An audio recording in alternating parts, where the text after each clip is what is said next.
Сәлем баршаңызға, есімім Айнұр Аңламасова. Мен биылғы, яғни 2022 жылдың түлегімін. Әл-Фараби атындағы Қазақ ұлттық университетінің журналистика факультетіне грантқа түстім. Бұйырса бірінші курс студентімін.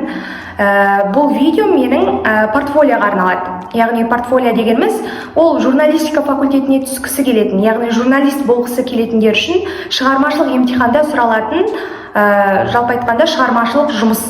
Яғни осыны мен сіздерге көрсеткім келіп отыр, яғни өзімнің портфолиомды сіздерге көрсетемін. Біріншіден, портфолио неден құралады? Портфолио дегеніміз бұл сіздің шығармашылық жұмыстарыңыз. Яғни оның құрамында сіздің газетке немесе сайтқа жариялаған мақалаларыңыз болуы мүмкін. Немесе осы журналистикаға қатысы бар курстардан қатысқан сертификаттар болуы мүмкін. Немесе әдебиеттен, қазақ тілден қатысқан жарыстарыңыздың мадақтамалары болуы мүмкін. Сондай-ақ сіздің тағы да аудио, сіздің или видео, егер слайд болған жағдайда, бұның барлығы кіреді.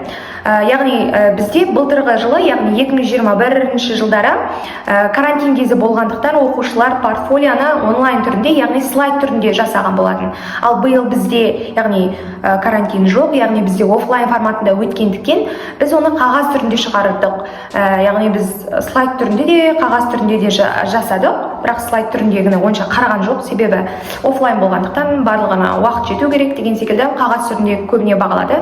Сонымен жалпы көбісі ойлайды, мен мысалы 10-шы класста таңдадым ғой, яғни журналист болам дегенді, яғни ерте емес, кеште емес деген секілді портфолионы көбісі сұрайды. Мен жинақтап үлгерем ба дейді. 11-ші сыныпқа, 10-шы сыныпқа келіп қалған оқушы, мен үлгерем ба, журналист болғаным келеді, бірақ мен портфолиом әлі дайын емес, мен жинақтап үлгерем ба деймін, сұрақ қояды маған көбіне.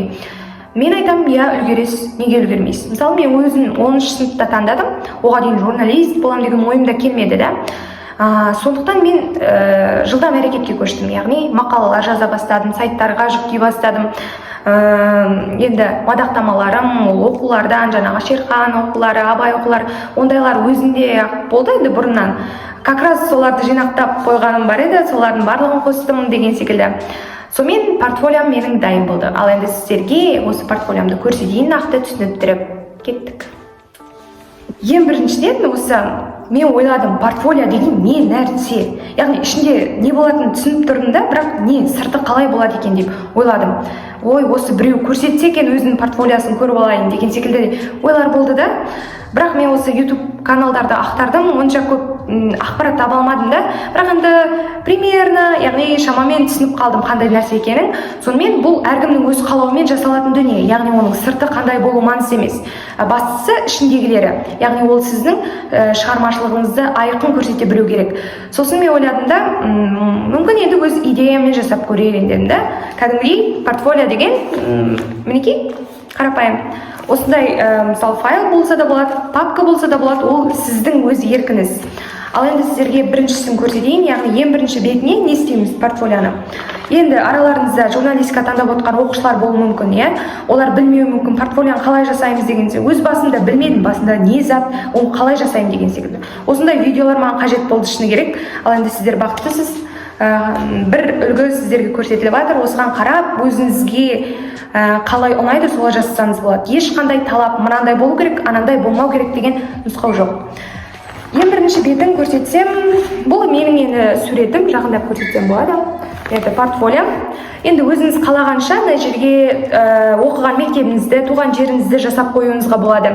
Яғни бұл мен суретті Canva-мен жасадым, программа Canva.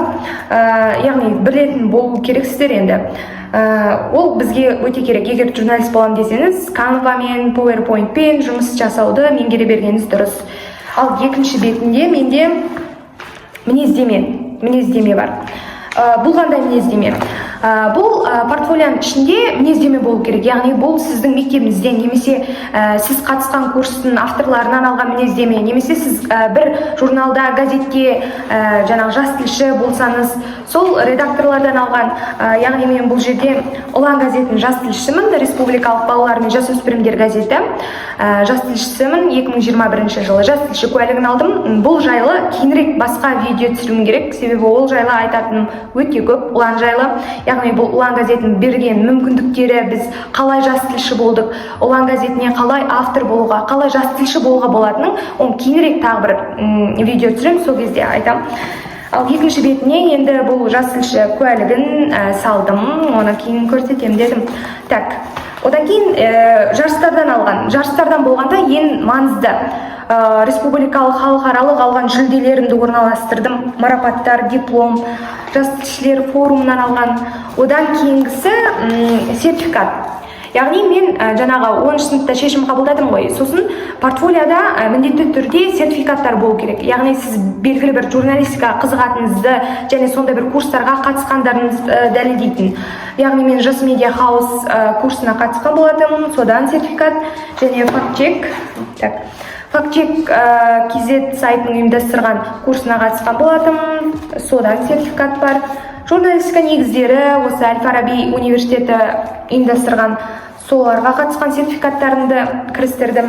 Сосын дағы білім өркениеті ұлттық инновациялық ғылыми зерттеу орталығы куәліктерім алған. Енді менмін деген мадақтамалардың алғашқы бетіне саласың ғой, енді бірден көзге түсу үшін. Себебі сіз бір грамотамен бәрін толтыра алмайсыз. Сізге тиянақтылық керек. Яғни бірде ашқан бетте сіздің суретіңіз танысады, екінші мінездеме сіздің характеристикаңызды көреді. Одан кейін бірден сіздің менмін деп алған жарыстардан сіздің мадақтамаларыңыз кетеді.